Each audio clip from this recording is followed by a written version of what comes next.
bagaimana kabarnya hari ini? Ya, semoga semuanya baik-baik saja ya hari ini. Nah, hari ini sebelum kita memulai pelajaran kita, ada baiknya kita berdoa kepada Allah terlebih dahulu agar pembelajaran yang akan kita lakukan hari ini mendapatkan rezeki dari Allah dan rahmat, serta kita meminta doa agar senantiasa diberi kesehatan untuk terus menuntut ilmu yang bermanfaat. Doa dimulai.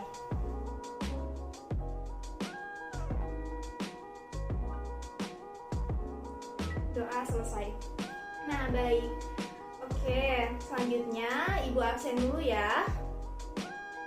Nah, anak-anak, coba kalian perhatikan poster di atas. Apakah kalian pernah melihat hal yang sama atau poster yang sama seperti di atas? Atau poster-poster yang serupa, yang mengajak kita untuk tetap menjaga lingkungan atau memberikan kita saran terhadap suatu hal? Benar. Ya, kalau ada. Nah, teks-teks tersebut adalah salah satu bentuk teks persuasi atau teks ajakan. Untuk lebih lanjutnya, pada pertemuan kali ini, Ibu akan menjelaskan tentang teks persuasi. Nah, KD yang akan kita capai untuk hari ini yang pertama adalah KD 3.14, yaitu menelaah struktur dan kebahasan teks persuasi yang berupa saran, ajakan, dan pertimbangan tentang berbagai permasalahan aktual, yakni lingkungan hidup, kondisi sosial, atau keragaman budaya dan lain-lain dari berbagai sumber yang didengar maupun dibaca. Selanjutnya adalah pada KD 4.14, menyajikan teks persuasi berupa saran, ajakan, arahan, dan pertimbangan secara tulis dan lisan dengan memperhatikan struktur, kebahasaan, dan aspek lisan dalam teks tersebut. Oke, kita masuk kepada materinya ya. Apa sih pengertian teks persuasi? Teks persuasi adalah teks yang berisi ajakan, saran, bujukan, imbauan, pengaruh, arahan, larangan, atau perintah kepada seseorang untuk melakukan sesuatu sesuai hal yang ditujukan, yang ingin dicapai oleh penulis teks persuasi tersebut.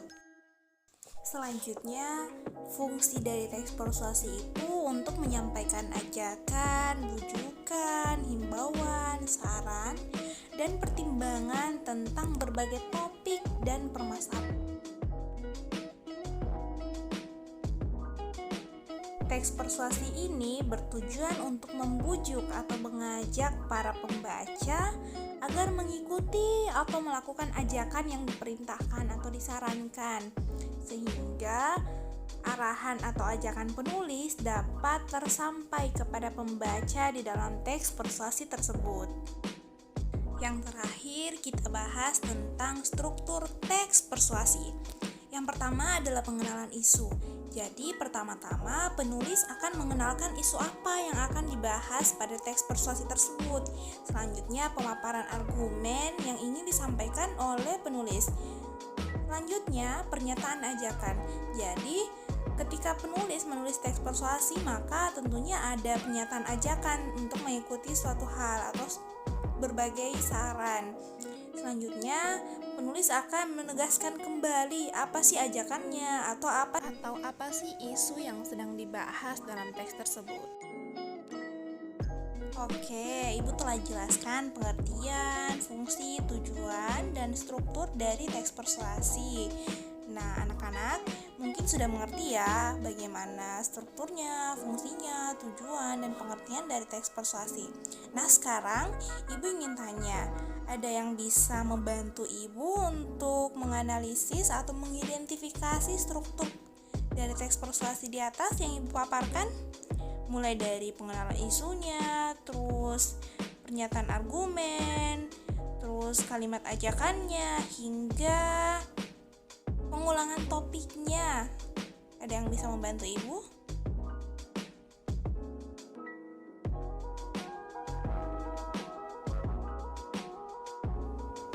Ya, benar sekali. Jadi, teks di atas itu ada pengenalan isunya, terus ada pemaparan argumennya, ada juga pernyataan ajakan atau kalimat ajakannya, terus ada penegasan kembali apa yang ingin disampaikan. Benar sekali. Jadi keempat tadi itu merupakan struktur teks persuasi. Nah, teks di merupakan teks persuasi. Oke anak-anak, karena semuanya sudah cukup mengerti bagaimana itu teks persuasi, apa itu teks persuasi, tujuannya apa, fungsinya apa, dan strukturnya juga sudah kita jelaskan dan kita pahami bersama. Nah, Ibu akan memberikan kalian semua tugas agar lebih paham lagi bagaimana sebenarnya struktur dari teks persuasi. Nah, tugas ini silahkan dijawab. Nah, tugasnya itu yang pertama, kalian coba telaah teks yang akan Ibu bagikan. Apa-apa saja saran dalam teks persuasi tersebut, serta tentukan struktur teks dari teks persuasi tersebut. Oke, baik, sudah jelas ya anak-anak tugasnya seperti apa. Nah, sebelum Ibu menutup pertemuan kita pada hari ini, Ibu akan simpulkan terlebih dahulu apa sih teks persuasi itu. Jadi seperti yang Ibu jelaskan tadi, bahwa teks persuasi itu berupa ajakan, saran, imbauan, larangan atau perintah kepada seseorang yang mempunyai tujuan dan fungsi sehingga teks tersebut dibuat oleh sang penulis. Seperti itu ya anak-anak. Oke, terima kasih untuk hari ini. Semoga semuanya sehat-sehat. Hati-hati di jalan ketika pulang. Assalamualaikum warahmatullahi wabarakatuh.